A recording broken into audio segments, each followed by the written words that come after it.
Bueno, respecto a la locomoción, también debemos citar a los pulpos.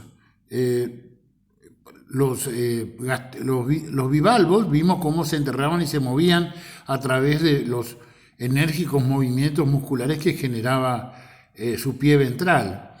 Y en el caso de los gasterópodos, sobre todo caracoles y babosas, hay una combinación del movimiento del pie muscular deslizándose sobre un camino lubricado por el mucus. Es frecuente ver rastros en la casa o en el jardín, cuando hay muchos caracoles, donde se puede ver el rastro de mucus que dejan las babosas y los caracoles. Con el movimiento del pie ventral, que está también facilitado por una gran cantidad de cilios que están en la superficie ventral de ese pie ventral. Distinto es el caso de los cefalópodos. Acá tenemos un dibujo, un diseño del cefalópodo que ya vimos anteriormente en la otra gráfica,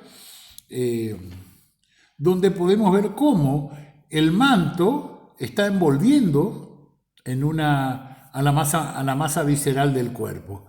Y hay un espacio entre el manto y la masa visceral. Y en la zona del cuello, o sea, esto es la cabeza, recuerden que los cefalópodos tienen los pies en la cabeza, en la zona del cuello hay un borde del manto que puede cerrarse ciñéndose sobre el cuello, cerrando el cuello. Entonces lo que hace, la forma en que se moviliza y nada con mucha velocidad los cefalópodos, tanto el pulpo como los calamares, es por el siguiente principio de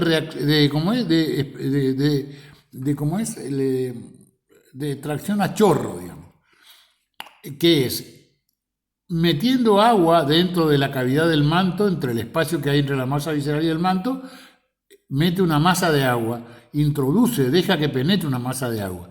Luego con el cuello se cierra, luego de que esto ocurre, el cuello se cierra herméticamente alrededor de la cabeza, y un movimiento de contracción muscular hace que se contraiga el manto dentro, por sobre esa masa de agua que está retenida en el interior de la cavidad del manto o cavidad paleal.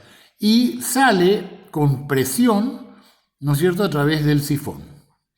De esta forma es lo que se conoce, un principio básico de lo que es la propulsión a chorro que usan aviones y otras naves, ¿no es cierto?, que hace pasar gran cantidad de líquido de masa acuática por un orificio mucho más angosto, y de esa forma produce el desplazamiento hacia un lado o hacia el otro según de qué lado direccione el sifón.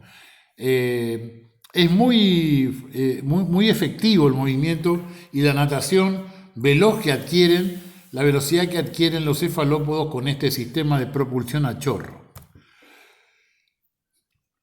En cuanto a la reproducción, podemos decir que por ejemplo, gasterópodos,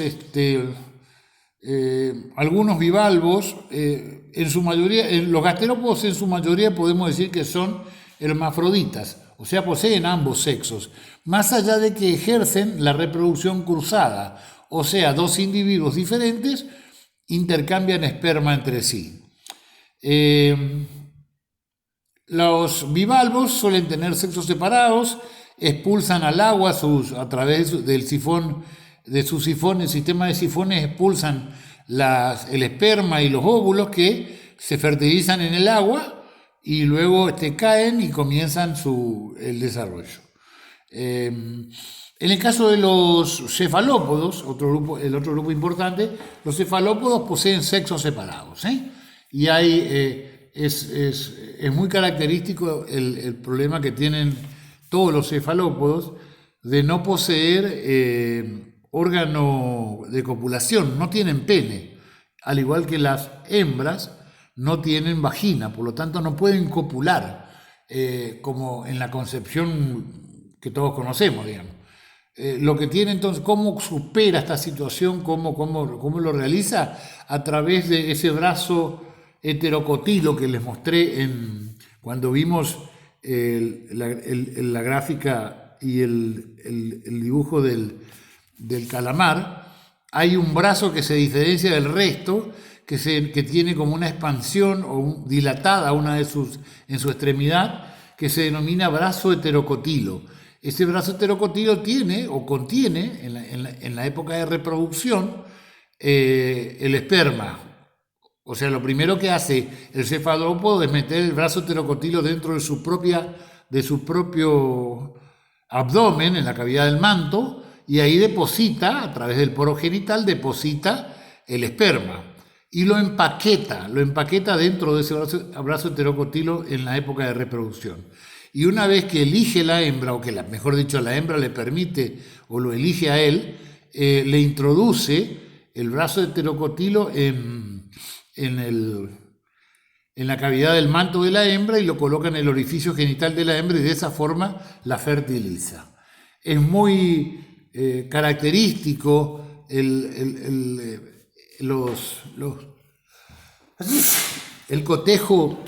cortejo nupcial que tienen muchos cefalópodos. El caso de la sepia es uno de los más conocidos. Las sepias, recuerden ustedes que al igual que todos los cefalópodos, tienen esa capacidad de camuflarse y cambiar de colores. Y en el momento de la reproducción del cortejo nupcial, los machos hacen un despliegue de esa capacidad de cambiar colores. Y realmente es un espectáculo fantástico, hermoso, porque uno ve cómo van cambiando de los colores más disímiles que pueda uno imaginarse. Las sepias machos empiezan a hacer este despliegue de colores para impresionar a las hembras. Y llega un momento en que alguna hembra se ve seducida por este despliegue y elige al macho que mejor lo hace. Y es ahí donde se separan un poco del cardumen y el macho con su brazo heterocotilo introduce ese brazo heterocotilo en el interior de la cavidad del manto de la hembra y la fecunda. El resto de otros moluscos poseen fases larvales o fases juveniles, como las que vemos en el gráfico. En este diseño, en este dibujo, vemos que, por ejemplo, dos tipos de larva. La larva trocófora, que es la primera que vemos, una larva ciliada con sistema digestivo completo, ¿no es cierto? Y una banda de cilios en la zona media, en la línea del ecuador sería, ¿no? Y un penacho de cilios en la punta. Es una larva nadadora que se moviliza. Y la larva belíger, ¿no es cierto?, que es también otro estadio que reconocen los moluscos, estadios juveniles, que luego pasan. Otras son de desarrollo directo, los cefalópodos son de desarrollo directo, muchos gasterópodos, sobre todo los terrestres, también los acuáticos, los caracoles son de desarrollo directo, no tienen fases juveniles, sino que ya del huevo nace un individuo muy parecido al individuo adulto, que bueno, va ganando en volumen, aparecen los órganos reproductores que en la etapa juvenil no están, y de esa forma se desarrolla. La alimentación. En el caso de los bivalvos son absolutamente filtradores. Hacen pasar agua, fíjense, acá podemos ver de qué manera se pueden disponer los dos sifones. El de abajo es el sifón inhalante y el de arriba es el sifón exhalante. O sea, por acá entra el agua y por aquí sale. Por el sifón inhalante el agua llega hasta la zona de las cámaras branquiales que les mostré en el gráfico. Y allí se produce primero la respiración, o sea, es agua nueva, agua con oxígeno la que ingresa, y también sustancias nutritivas que quedan pegadas, adheridas a la secreción mucosa que hay o que existe en la zona de las cámaras branquiales. De allí, a través de unos palpos que están alrededor de la boca, son trasladados hasta la boca, que es una boca muy pequeña, tubular, y luego ingresa al sistema digestivo y así es como es el alimento. El agua entonces, y el agua que no se ocupa, sale por el sifón exhalante. Sifón inhalante, sifón exhalante. Y entonces se produce un efecto de filtrado, ¿no es cierto? El agua pasa conteniendo el oxígeno o los gases y también conteniendo sustancias nutritivas que son utilizadas como alimentos para los bivalvos. A ver, uno más. La ecología. Los moluscos juegan un rol ecológico interesante o importante dentro de los medios acuáticos que habitan. En la zona de los litorales marítimos, por ejemplo, los quitones han tenido una fuerte adaptación a reptar en el suelo y el movimiento y a reciclar el alimento del suelo que encuentran. El proceso de filtración de alimentación en la cadena los coloca a las almejas los colocan dentro de lo que es la cadena alimentaria, porque son capaces de aprovechar sustancias nutritivas muy simples o muy pequeñas que son filtradas y la transforman, por supuesto, en su masa visceral y corporal, que luego sirve de alimento para los peces. Los gasterópodos, los calamares, que poseen, son de mucho más volumen, más grandes, son muy temibles depredadores, cazadores por excelencia. Capturan su presa y se le... las presas pueden ser para, por ejemplo, muchos gasterópodos cazan mejillones también o calamares. O hay calamares que se alimentan de gasterópodos y hasta de peces, ¿no? En el ámbito terrestre, los moluscos o gusanos y babosas, perdón, gusanos no, caracoles y babosas, habitan medios por lo general que son húmedos. En los periodos secos y fríos aletargan, entran en una suerte de estado de hipobiosis, se meten dentro de su concha y se quedan ahí recluidos. Después de acumular alimentos se quedan ahí en hibernación. Las babosas se enrollan formando como una pelota, como una esfera. Y también la importancia que tienen es porque son vectores de parásitos. Vamos a tener en cuenta que los moluscos tienen una importancia o mucho impacto sobre la vida humana. En primer lugar porque forman parte de una actividad comercial y productiva muy gigantesca, diría yo, muy grande, que es la pesca de los mariscos, que mueven cientos de millones de dólares anuales. Seguramente hay enormes barcos que se dedican a cazar y a capturar mariscos para el alimento, ya sea rabas, estamos hablando de pulpos, rabas, bivalvos y muchísimas otras especies también de moluscos que son una fuente de alimentación, pero muy, muy, muy preciada en otros lugares, tal vez acá en Formosa, porque estamos muy lejos del mar, no estamos muy acostumbrados, pero hay países que directamente viven y es fuente de trabajo, de generación de riqueza y también de recursos, digamos, y estas sustancias que son alimentos muy importantes. Por otro lado, también los moluscos tienen un rol muy importante desde el punto de vista sanitario, porque son huéspedes intermediarios, como ya les nombré, de muchas enfermedades. Ya vamos a ver algunas otras también. No solamente el Chrysostoma manzoni, que tiene como huésped intermediario al caracol ampularia, o no solamente el caso de la fasciola hepática, que tenía como huésped intermediario al caracol Limnaea aviatrix. Vamos a ver que hay otras también que producen esto. La actividad productiva de los caracoles pulmonados como alimento, como fuente de alimentación, como también ricos platos preferenciales. Estas son algunas de las actividades también. Y bueno, la actividad que se genera en torno al tema de las perlas y la explotación del nácar, en lo que es joyería de muy cara, de muy alta calidad, también. Todas son actividades que se generan a partir de la existencia de estos animalitos. Bueno, vamos a ir un ratito. Les quiero mostrar también algunas ilustraciones que hemos seleccionado para ustedes. Aquí pueden ver una babosa de mar. tiene un nombre específico, en este momento no lo recuerdo, pero fíjense, son mucho más grandes que las babosas terrestres, digamos. Este animalito puede medir 25, 30 centímetros de largo por 15, 20 centímetros de ancho. Y realmente tiene colores y son muy vistosos, ¿eh? Estos son gasterópodos de mar, en este caso es una babosa de mar. Acá vemos algo interesante que por ahí no lo nombramos en la primera parte de los teóricos, que es la conformación y la estructura de las conchas. Hay un área, bueno, en realidad hay el nombre del estudio de los moluscos también recibe el nombre de malacología. La malacología se dedica al estudio de los moluscos.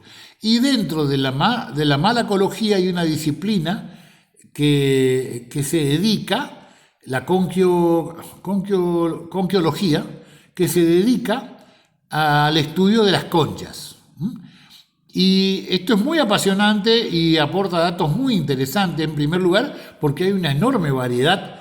En primer lugar, en la forma de giro o de circunvoluciones de una concha. Si bien la mayoría de las conchas giran hacia la izquierda, o sea, en el sentido inverso de las agujas del reloj, hay algunas que giran hacia la derecha, o sea, tienen el sentido invertido de las agujas del reloj. Las que giran hacia la izquierda son levógiras, y las que giran hacia la derecha, las circunvoluciones de las conchas que giran, se llaman dextrógiras. Tiene partes, la parte más antigua o original, acá podemos ver otra, de una concha es el ápex. Ahí se originó el animal y fue agregando conquiolina y carbonato de calcio y fue agregando líneas de crecimiento a la concha. El eje que se forma desde el ápex, o sea, el punto original de la concha, hasta el punto final, hasta el eje final en la apertura, se denomina columnela. Es como un eje vertical que se denomina columnela. Es la columnela, la columna de la concha. La abertura principal por donde sale el cuerpo o la masa pedial y visceral del gasterópodo se denomina opérculo. Y algunos tienen también una tapa del opérculo, o sea, es la boca o la abertura de la concha y tiene una tapa denominada opérculo. No todos tienen tapa, algunos poseen y otros no. Y bueno, después tenemos la posición. Fíjense, por ejemplo, que a las circunvoluciones más o menos tradicionales, como puede ser esta que conocemos todos, de la anfularia o de los gasterópodos de tierra, hay otras que tienen otra disposición. Fíjense como el eje de este caracol es totalmente diferente, igual a este.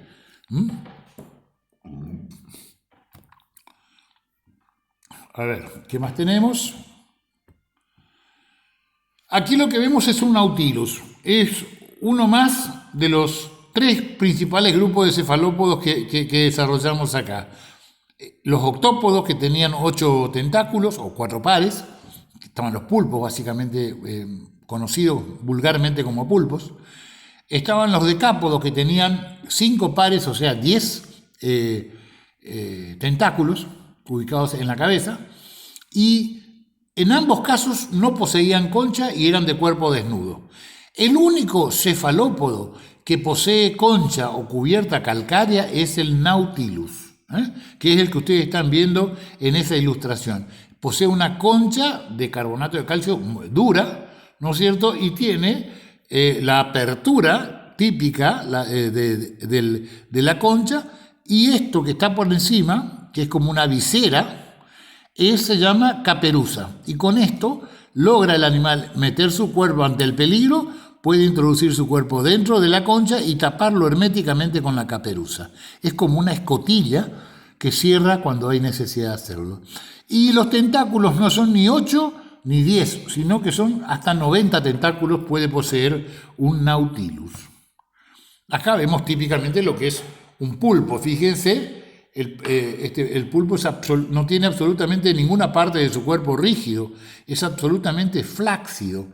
Pero es muy eficaz. Lo que vemos acá es el sifón. Nadie crea que esto es un ojo. Esto es el sifón, que es el tubo a través del cual genera la presión del agua dentro de la masa visceral del cuerpo. Esto es la cabeza, esta es la masa visceral del cuerpo y estos son los tentáculos. Y el sifón que sale de la zona del cuello. Entonces, cuando impulsa el agua contrayendo la cavidad del manto, la hace pasar a presión por este tubo que es el sifón, y de esa forma se desplaza. El ojo está cerrado en este momento, es un pulpo que está en reposo, se lo puede ver ahí el ojito cerradito con los párpados. Los pulpos tienen muy buena visión, pueden ver en 3 dimensiones como nosotros, pueden ver en colores, realmente son bastante avanzados.